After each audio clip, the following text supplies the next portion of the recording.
Good evening and welcome to this extended edition of Melbourne's 7 News, live from Bondi Beach. It's almost 24 hours since the worst terror attack on Australian soil played out just metres from where I'm standing. Two gunmen, a father and son, opening fire on innocent people enjoying a Sunday night at the beach.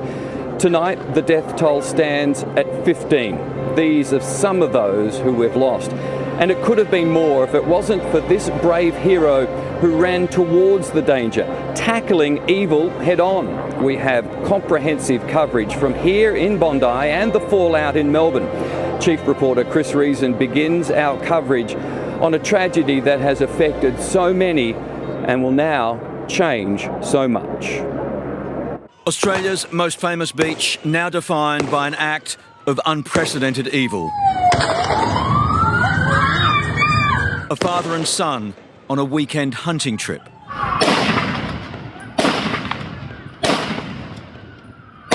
Their targets, the terrified members of Bondi's Jewish community, attending one of the most significant religious celebrations of the year, Hanukkah. They had nowhere to hide. Oh my God. Hundreds had gathered in Archer Park for the family festival. They were sitting ducks. Parents jumped on their children, all pushed themselves flat into the dirt as bullets exploded around them. Innocent civilians huddled together, horrified, as victims fell to the left and right, their selection completely random. The gunmen positioned on top of this pedestrian bridge, a 3-metre height advantage and concrete wall protection. Equipped with high-powered, long-arm weapons, they peppered the civilians below, shot by shot. The shooters, 24-year-old Naveed Akram and his 50-year-old father Sajid. For Bondi's Jewish community, carnage. The bullets were flying all the time they were shooting. We were hiding behind the rock climbing thing. The famous sands emptied as people sprinted for cover. For a handful of horrifying minutes, Campbell Parade became death row. There were people that we couldn't save, Chris. There were people already dead. Strangers helping strangers. This woman with blood-stained hands and a blood-stained hat. Child was screaming. I was holding that he wouldn't be killed. I was lying on top of my son. Your son? My son, 8 years old son. I fell on top of him and then another injured guy fell on top of me. But it could have been so much worse if it hadn't been for this moment of extraordinary self-sacrifice. Stalking the older shooter, Ahmed Al-Ahmed, a 43-year-old shop owner from the Sutherland Shire. Putting his life on the line in an act of bravery that defies belief. Al-Ahmed resists the temptation to shoot, letting the gunman back away. Another bystander runs in, throwing projectiles at him. But moments later, he's shot by the second shooter still on the bridge, before hero Al-Ahmed is himself shot in the abdomen. Long-time news cameraman Nick Castellaro lives right opposite. As most ran from the danger, he joined the police, running towards it. At one point, all three of them were pinned down by the gunfire, taking cover behind cars.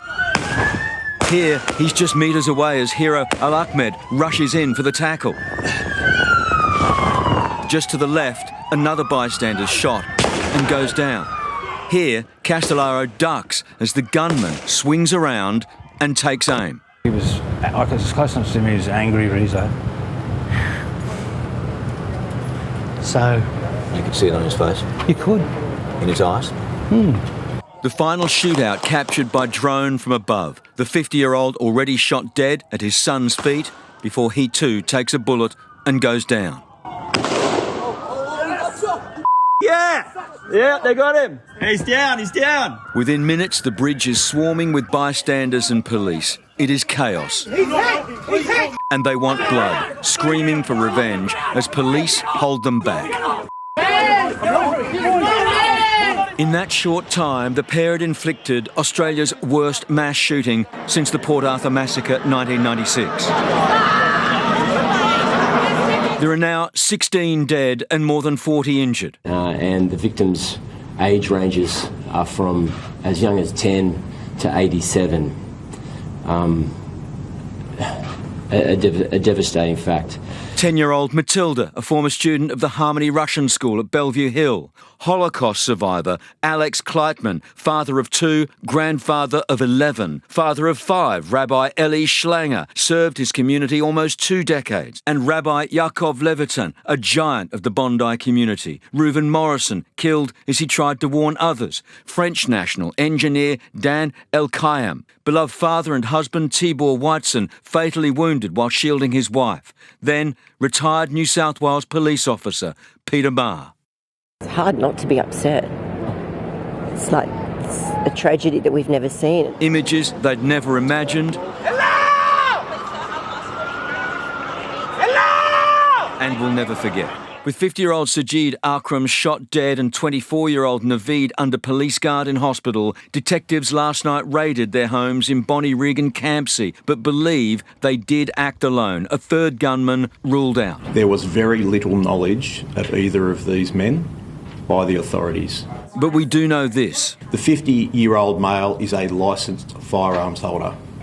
He has 6 firearms licensed to him. We are satisfied that we have 6 firearms from the scene yesterday. Also seized 2 IEDs, improvised explosive devices, makeshift bombs found in the men's abandoned Hyundai. I am very glad that those devices were not activated. Officially declared a terrorist attack, there are reports the vehicle was draped in an ISIS-style flag. That's all part of the investigation. Obviously, we will look at the motives behind this attack. Police now launching Operation Shelter. 300 officers dispatched to keep peace on Sydney streets. We will make sure that we are highly visible at places of worship, places that are known to be frequented by the Jewish community. The Premier is already talking gun laws, a complete rebuild and review of who can hold weapons. The short answer is yes, we're looking at that right now. We have to do everything we possibly can to ensure that this doesn't happen again. With talk of nationwide reforms of the kind not seen since Port Arthur. If there is any action required in terms of legislative response, we will certainly have it. As the Albanese government is forced to defend its actions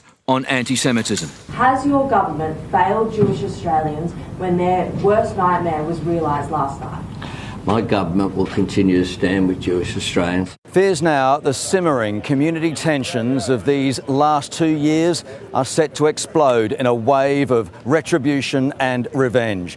While politicians on both sides are calling for calm, others are demanding action. We look to government for national security, and this has been a catastrophic failure of that. There's no question about it. We've been yelling this for over a year.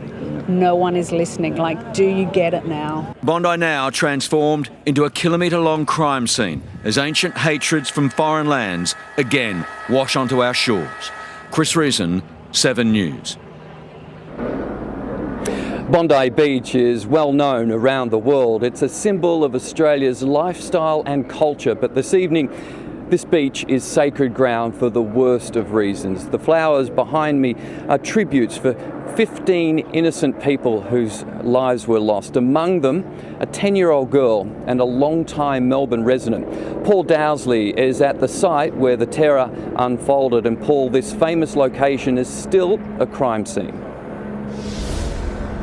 And Mike, it is likely to be for some time. In Melbourne, of course, we think of Bondi Beach as a place of vibrance and energy, as you say, for families and surfing and swimming and fabulous food. Tonight, it is a crime scene still and will be into tonight and tomorrow. What we've seen in just the past few minutes is this line of maybe 20 police who are now sweeping through these cars that are all abandoned. Their owners cannot get back to them because they're in a crime scene. Police are now down on their knees or laying down on the ground looking for any evidence under the cars, around the cars, and just behind them you can see the footbridge here that is where the gunmen stood for some of their rampage, firing those shots. This is the closest edge you can get to the crime scene itself. Across here is the pavilion where people are leaving flowers. Some have also left flowers here at this intersection here, but much of this end of Bondi Beach is still closed, and there is a Melbourne connection here. We heard there from Chris Reason about a man named Reuven Morrison. Reuven lived in Melbourne for many years with his family. He emigrated from the Soviet Union, lived in Melbourne with with his wife and daughter, described as an incredibly generous, beautiful father and grandfather, a kind man, a philanthropist. He is well known for helping establish the local one of the local central points here for the Jewish community, and we are learning tonight more about the 15 innocent victims of last night's act of terror.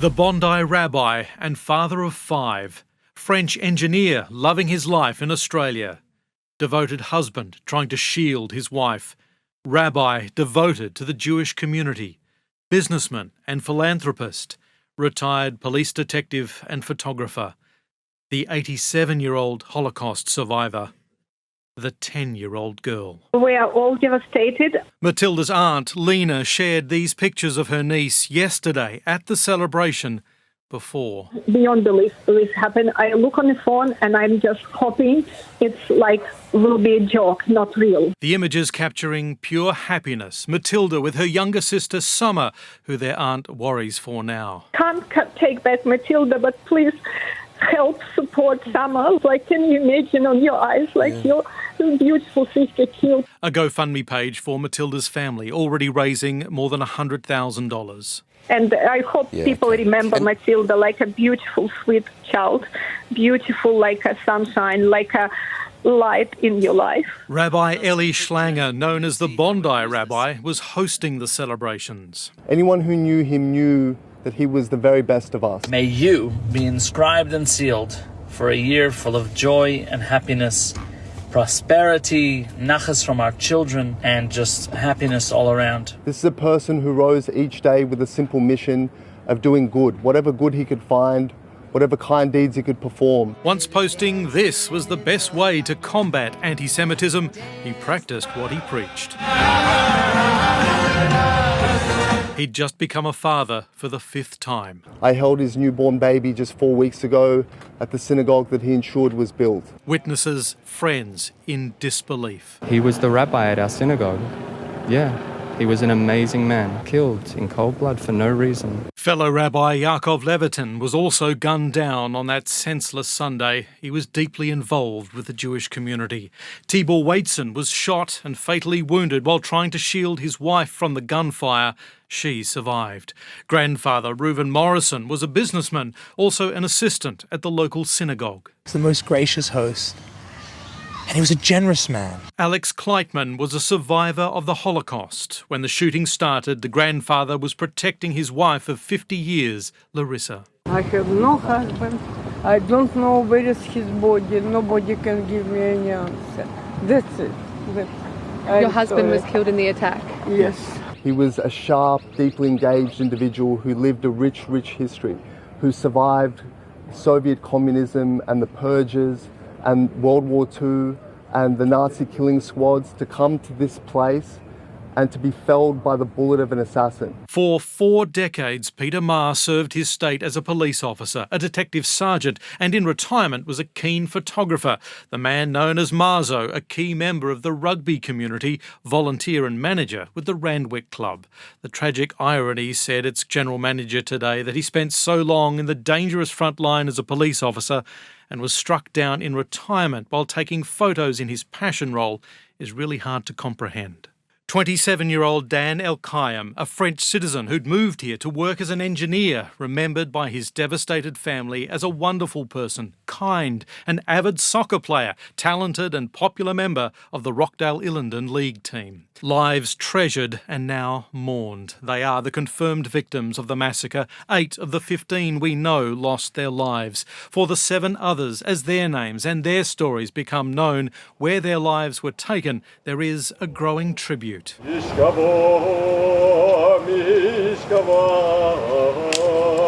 Through the day, people have brought the most beautiful, colourful blooms, responding to the darkest of events. In the place that is such a symbol of Sydney, of Australia, now a sign to the world of its shock and sadness. Paul Kadak, 7 News. An evil father and son have been unmasked as the terrorists behind the ambush attack. They lied to their own family about going on a fishing trip. Instead, the Bondi Beach killers were intent on claiming as many innocent lives as possible. From these angles of the terrorists, you can almost see what they do. Sitting ducks in an open space. Their targets, innocent people in Archer Park. The clearest picture we have yet of 50-year-old Sajid Akram, pausing here momentarily during the prolonged attack to put his glasses on and attack again. Naveed Akram, his 24-year-old son, not wasting any time between shots, repumping a shotgun again and again and again. The father and son had practice. Sajid, who was eventually shot dead by police, was a member of the Zastava Hunting Association, based in Bondi, less than 2 kilometres from their home. To own firearms legally, being a member of a club is a prerequisite. A valid reason to shoot is another. His was recreational hunting. They own 6 registered firearms, at least 3 were used yesterday. He was a member of a gun club and was entitled, by nature of the Firearms Act, to have a firearms licence issued. The shooting club didn't return calls today. It's believed they practice on a government-owned and operated shooting range at Cecil Park, where recreational hunting training was clearly not the duo's objective. It was aimed at the Jewish community. It is an act of terrorism. But so many want to know why. You've got to feel your life is over, or you've got to feel that this is a cause worth dying for. With these 2 men, my guess is life is no longer worth living.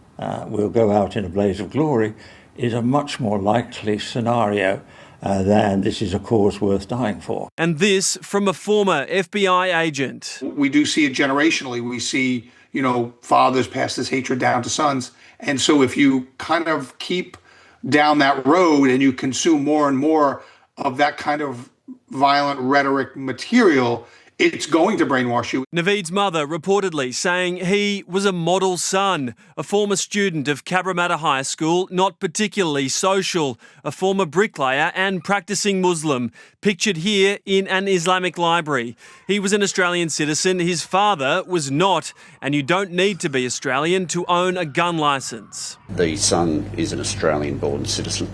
The father arrived in 1998 on a student visa, transferred in 2001 to a partner visa, and after each trip overseas since then has been on resident return visas. Yesterday, the father and son reportedly brought with them to Bondi Beach an ISIS flag. By and large, the lone actors, not lone in this case, a couple, are aiming to finish up dead among their victims. We're talking about people who feel they've been totally misused in life, they've been unjustly treated. The pair told their family they'd gone fishing in Jervis Bay for the weekend. They weren't fishing on the south coast though, far from it. They were here in Campsie renting an Airbnb right under their family's noses, preparing for a mass murder just a 35-minute drive from Bondi Beach. This is the Airbnb where they spent the hours before driving to the beach, where they'd stored guns, copious amounts of ammunition and improvised explosives,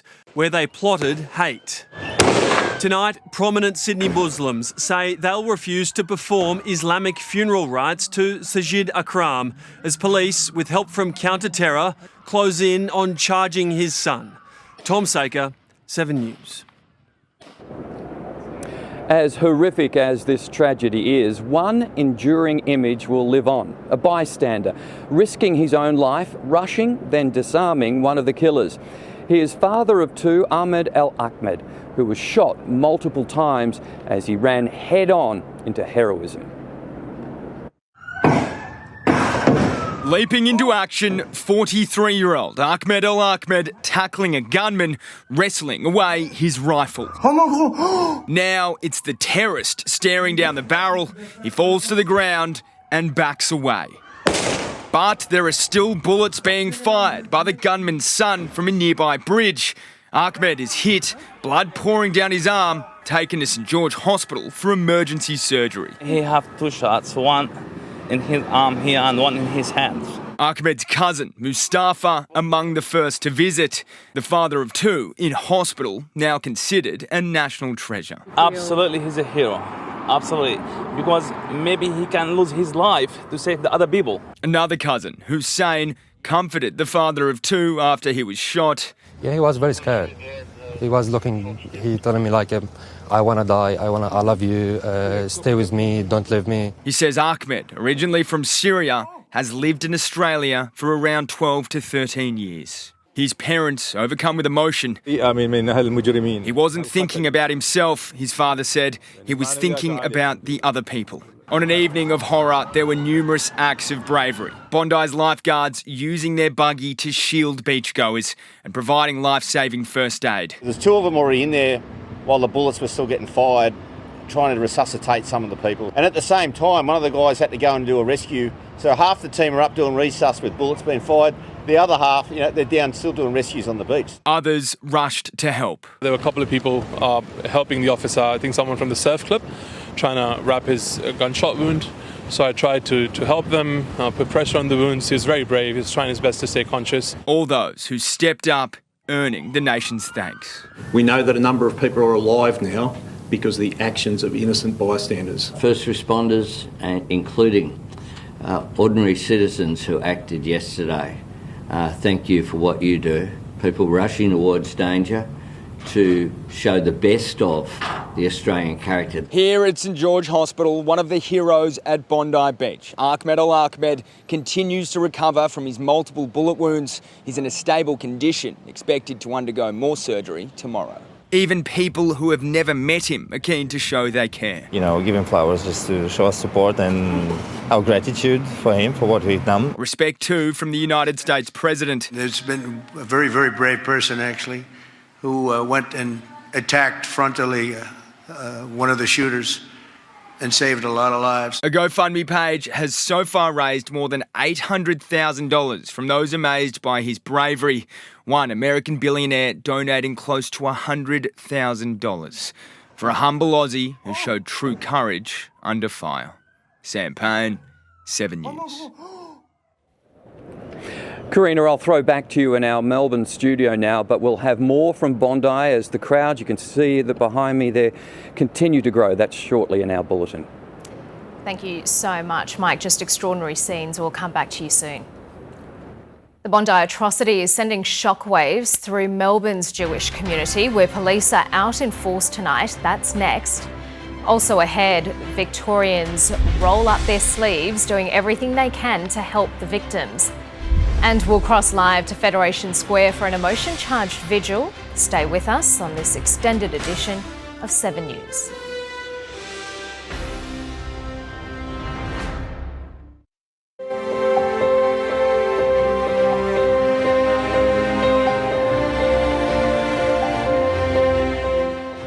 Tributes are growing by the minute as the Bondi Pavilion becomes a shrine for the 15 innocent lives lost.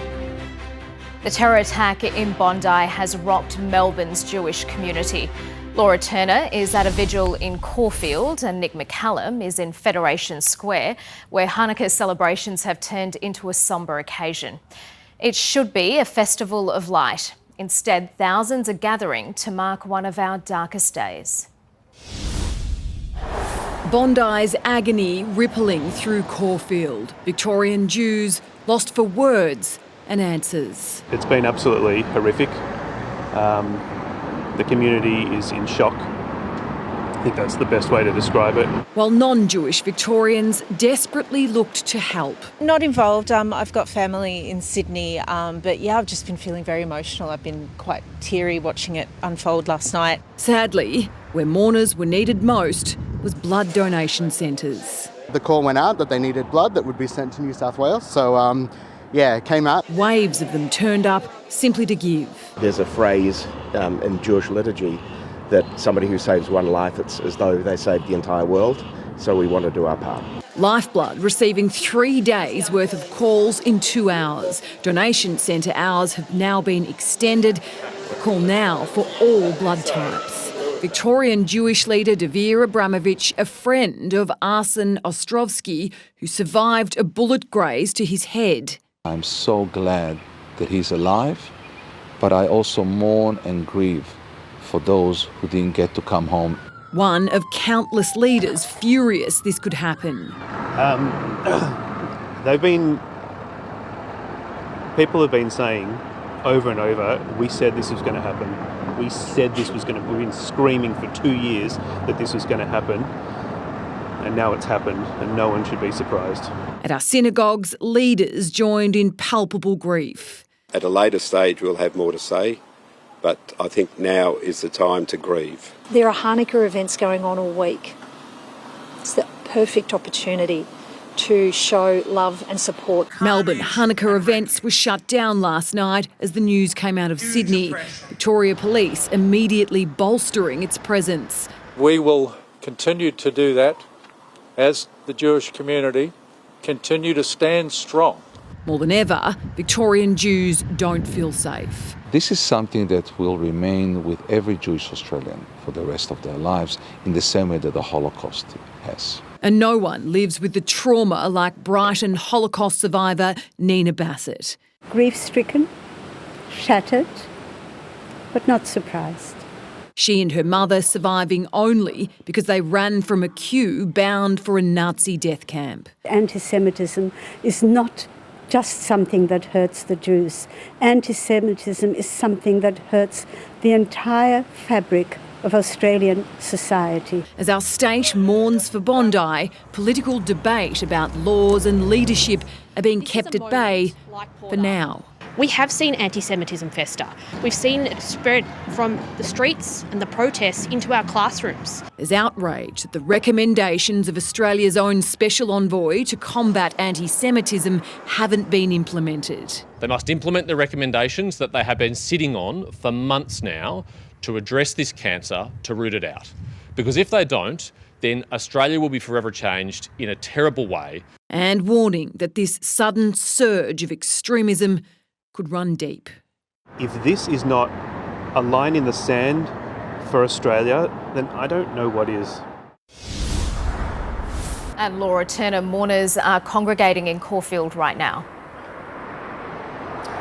They are, Karina. They've already started arriving here for this service tonight. Security is tight, as you would imagine, but we are expecting what could be 1,000 people at the synagogue here in Caulfield. That includes the Premier, the opposition leader in Victoria and the Deputy Prime Minister as well, along with all of the Jewish community that is invited here tonight to light candles, say prayers and sing songs on the second night of Hanukkah, of course, but also and especially to remember those who were lost last night and those who are hurting, the many thousands who are hurting in Victoria over this tragedy at Bondi.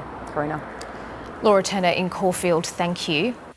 At Federation Square, it should be an evening of celebration. Instead, the Jewish community is in mourning. Nick McCallum, the Pillars of Light Festival will go ahead every night this week. It will, Karina, and crowds are starting to slowly move into the square. And there is a large police presence. We can see them off there. There is also a large presence as well of security guards, also Melbourne City Council officials. Proceedings will begin on the stage behind me in about half an hour. Now, last night, it was during the proceedings that the actual news broke about the Bondi massacre, and the proceedings were cut short for security reasons. But organisers today met with the Melbourne City Council and Victoria Police and then decided to go ahead with the second night of the celebrations, the Hanukkah celebrations tonight. They want to get a message out to the community. Let's have a listen. We cannot cower.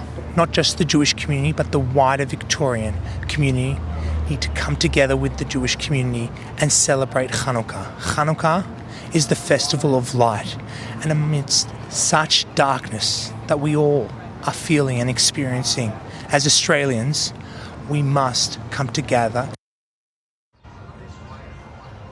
The event will start with a minute's silence, then a lighting of candles and a vigil for the victims of the Bondi massacre. Then it will get into the cultural activities, the dancing, the music, which Hanukkah is renowned for. Karina. Okay, Nick, we'll come back to you a little later in the program. Thank you. Reaction to Bondi is coming in from around the world as we go to air, with King Charles and Donald Trump leading the tributes. Details next. Also ahead tonight, Australian embassies across Europe flooded with messages of support, and unheard stories of survival from beachside heroes on the front line.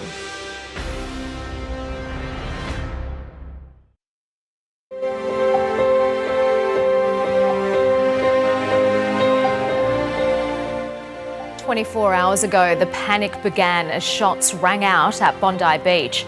From a crime scene to the aftermath, belongings lost in the chaos. Today, this is now a place for solemn reflection.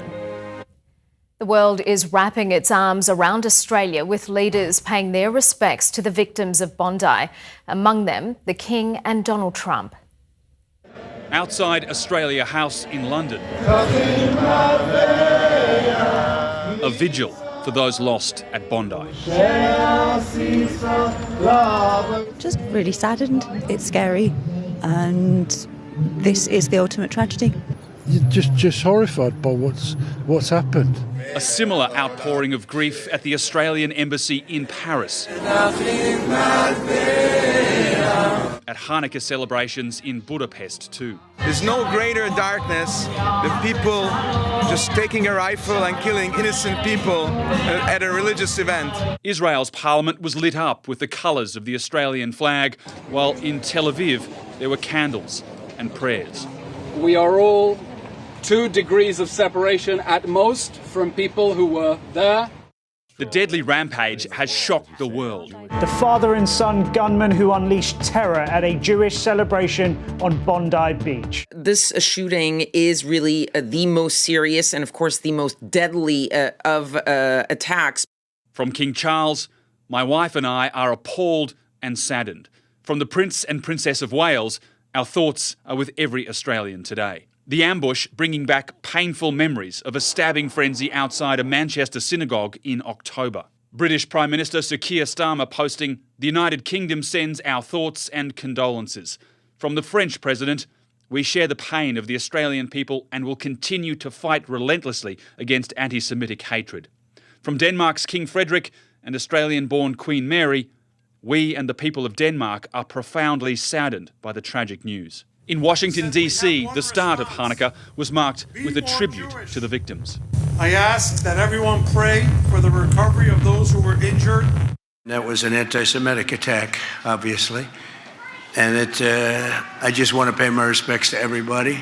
Mass shootings are common in the United States, but news of one in Australia has left many Americans in disbelief. In Australia, of all places, where it is really hard to get a gun, these determined terrorists have guns and they have IEDs, reportedly. I mean, what can be done? In the United States, of course, sadly, this has become an epidemic. It happens so often. It is so rare that we've seen something like this happen in Australia, but they're now, of course, suffering something that we have experienced all too often here in the United States. The FBI has confirmed it's assisting with the investigation. In the United States, Rob Scott, 7 News. The incredible stories of bravery have been matched by remarkable stories of survival. Strangers saving strangers from the barrage of bullets, united now forever. As terror erupted, so too did the fight to survive. Noah and Isaac were trapped, frozen in fear, coming face to face with a killer. We're approaching the bridge, we just hear boom, boom, boom, boom. Both physically uninjured, but mentally scarred. I don't know how we're alive. Me and my brother are crouched behind a truck. I'm just looking at him and trying to get his attention. Come this way, come this way. The dead scattered amongst the injured as paramedics worked desperately to save lives. The injured sent right across Sydney's hospital network. Some even drove themselves. Their injuries ranging from scrapes and bruises to being in the fight for their lives. 27 people are still being treated tonight across 8 Sydney hospitals around the city.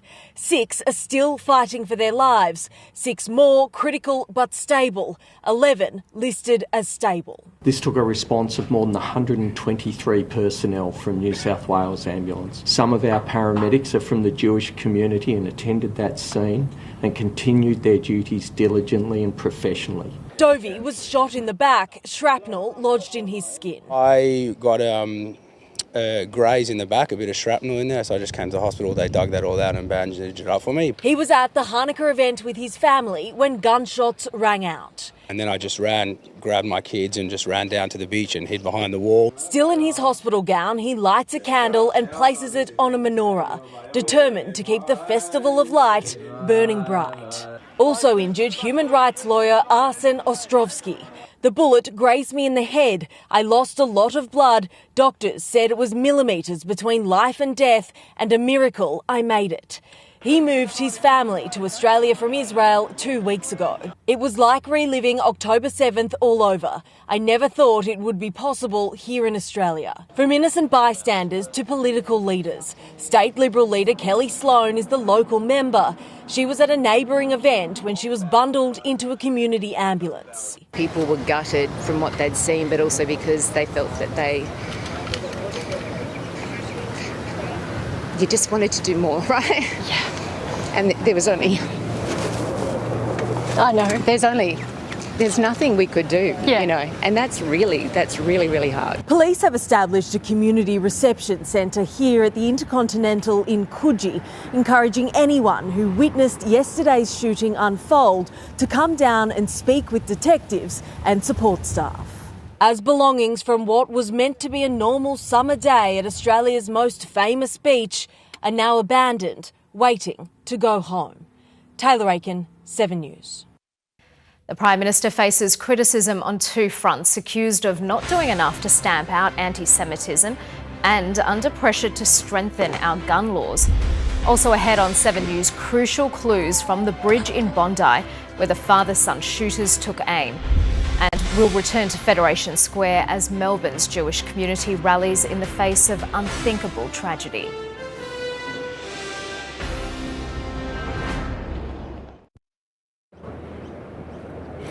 Welcome back to Bondi. The Prime Minister is tonight trying to dodge criticism, not just from here, but around the globe, that he hasn't done enough to stem anti-Semitism. Our security agencies are also on the defence. One of the gunmen was put on their radar 6 years ago. A lone gesture, laying a floral tribute at a landmark now forever stained by death. A moment of reflection as these words ring in his ears. Your government did nothing to stop the spread of anti-Semitism in Australia. The Israeli Prime Minister blunt, scathing, calling Anthony Albanese weak, accusing him of allowing hatred to grow like a cancer, holding his government responsible for the massacre. You took no action, you let the disease spread, and the result is the horrific attacks on Jews we saw today. Mr Albanese wanting to avoid a slanging match, but rejecting the criticism. My government will continue to stand with Jewish Australians and continue to stand to stamp out anti-Semitism in all of its forms. To some Jewish leaders, though, he hasn't done enough. He's had recommendations of his envoy on anti-Semitism for, 5 or 6 months, and nothing's happened. From the envoy herself, there are aspects of my plan that need to be accelerated. Like education on anti-Semitism, law reform and policing hatred on social media. Because hateful words lead, as we've seen, to hateful action. The Prime Minister says the main recommendations have been already implemented, others are on the way. There is anger. There is palpable anger. Susan Lee directing that anger towards the government. Anti-Semitism in Australia has been left to fester. A threat evident in the days after Hamas's October 7 attacks and during Israel's brutal response in Gaza.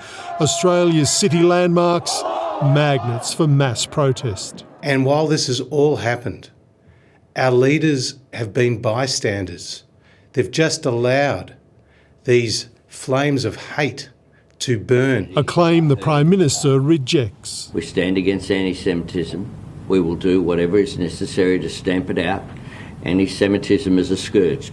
Calling emergency meetings of his cabinet, the National Security Committee and National Cabinet with the premiers. The first action, fast-tracking gun law reform. Anthony Albanese wanting to limit the number of guns that can be held and have gun licences subject to regular review. Building on the landmark reforms introduced by John Howard after the Port Arthur massacre almost 30 years ago. What we saw yesterday was an act of pure evil. And a failure of Australia's intelligence safety net.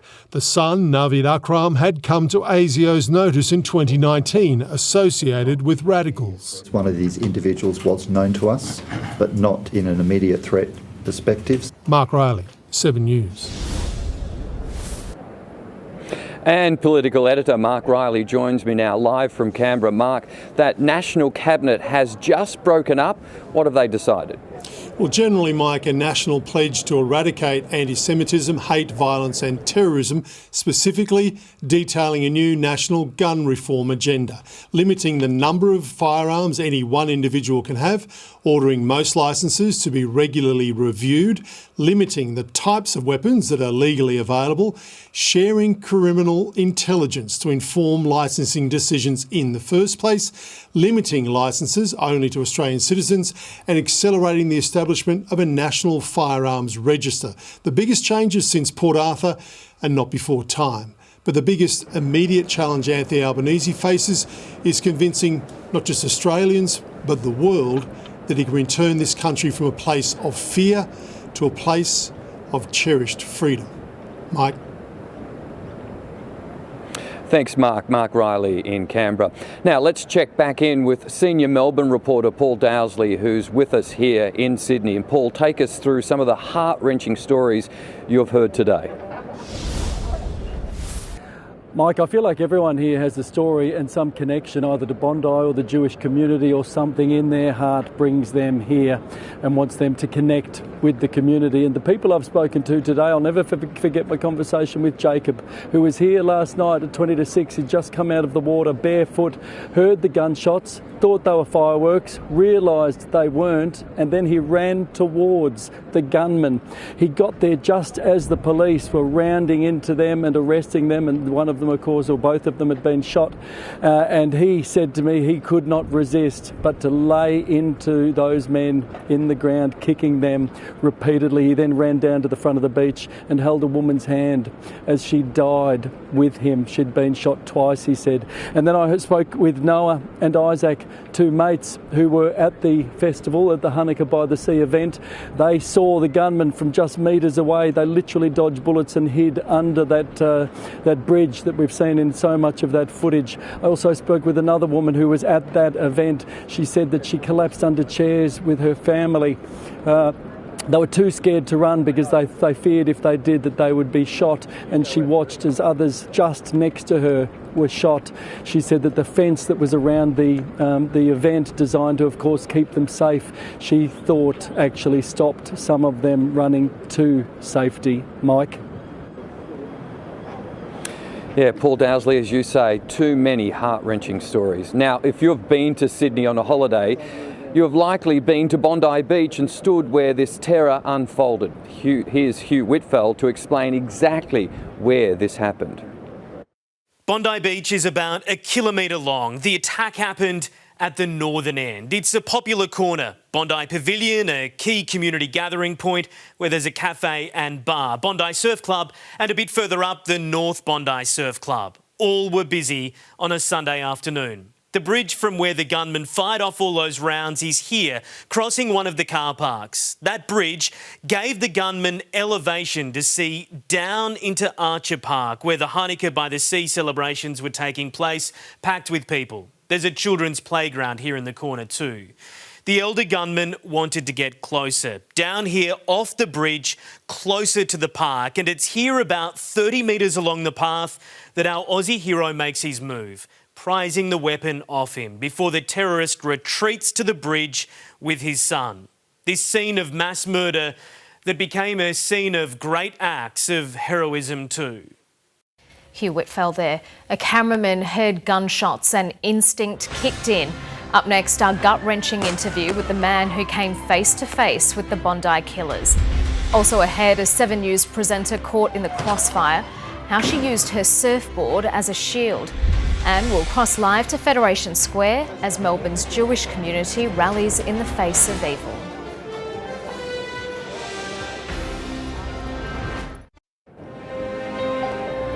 The true fear running through people's heads and hearts is hard to comprehend, but this next story will show you just how tense it was here yesterday. Recorded and recounted by an experienced international camera operator who spoke to Chief Reporter Chris Reason. Are they gunshots? Yeah. Where is he? Somewhere here. I wouldn't go out to be careful. You heard those gunshots. Talk me through what happened. I guess it took me, I reckon, probably about 20 seconds to go, that's not right, you know. And so I walked to the window that was open and leading out to the beach. And I noticed 3 people running into our communal laundry on the ground level. And there was a young girl there, and I said, "Are they gunshots?" She said, "Yeah, they're gunshots." And she had the look of someone who'd been running for her life. I was able to establish that the shots were coming from a distance, and so then I followed my way up cross Campbell Parade and followed my way up. There was a couple of police cars and a couple of officers who were pinned essentially. They were you'd tucked down, guns drawn obviously, and I actually was at the rear of the vehicle, and I'd actually had a better view. And they couldn't, they were getting fired upon, and they couldn't really stick their head up. Whereas I made a quick calculation when I first got there. When I realised the guy on the bridge was shooting, I thought, by the time he turns, lines me up, I can get down. I was put to the test, yeah. You saw the hero do his thing. Oh yeah, I did. Yeah, and I actually thought, because while he's holding the gun at him, I thought he'd shot him, and then bang, bang, bang, the guy on the bridge. So then you realise there are 2, the one in front of you, and another one on the bridge. That's right. He was in mode, this bloke. Like he was, as close enough to him, he was angry, Rizzo. So. You could see it on his face. You could. In his eyes? Yeah. And then there was another, then the breakout of violence on the bridge, it was another crazy scene to get your head around. In such close proximity, you could see the scuffles going on as the police and bystanders were trying to bring this gunman to the ground. Was that just chaos? Mate, if the police weren't there, they were torn to shreds.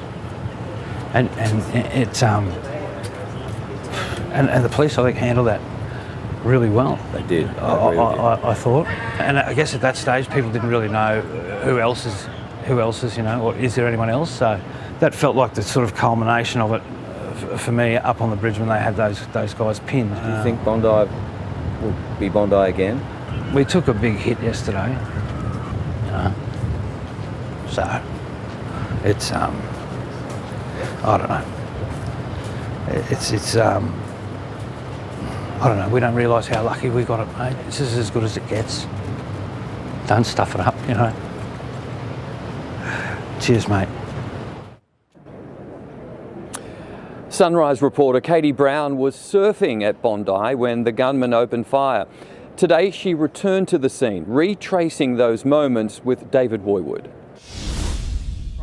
So where were you? Yeah, so we were right just above the pools. We got up there, and that's where people went into like full stampede, fear mode. And I thought I'll just hide behind that tree right by the stairs and just put my surfboard up. And there were already a couple of guys behind the tree, and then a couple of girls were running, jumping on top of us. And I said, get behind my surfboard, we'll use this as a shield. And then I thought the gunshots are gonna stop. Like, this is just a few, right? And then it just kept happening.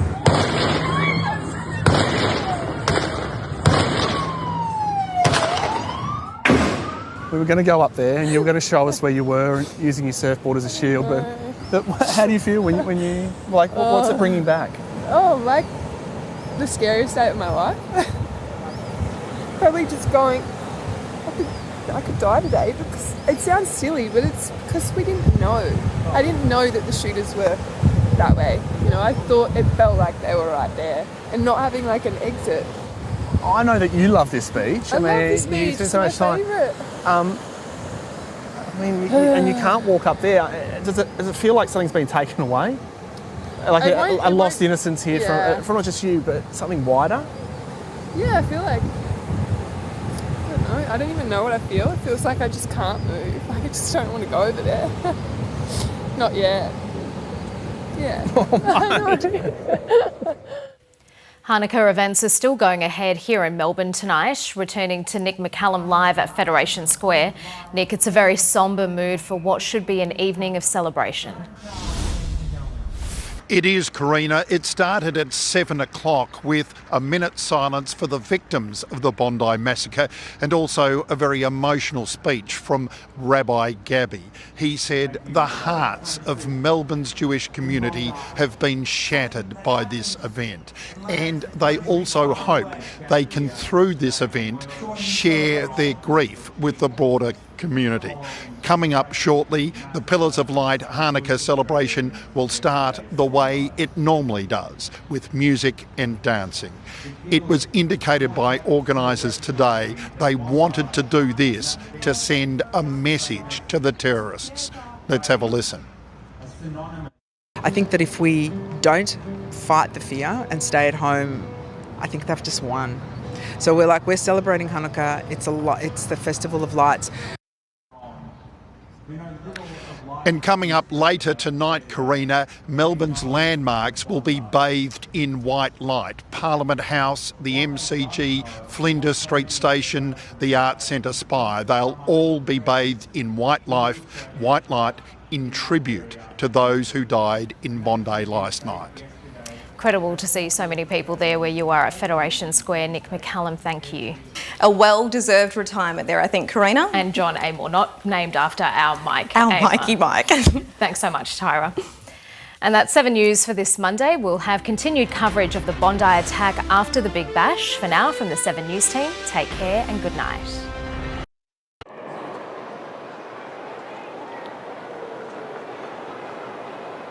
If you are joining us for the first time tonight, a warm welcome to you.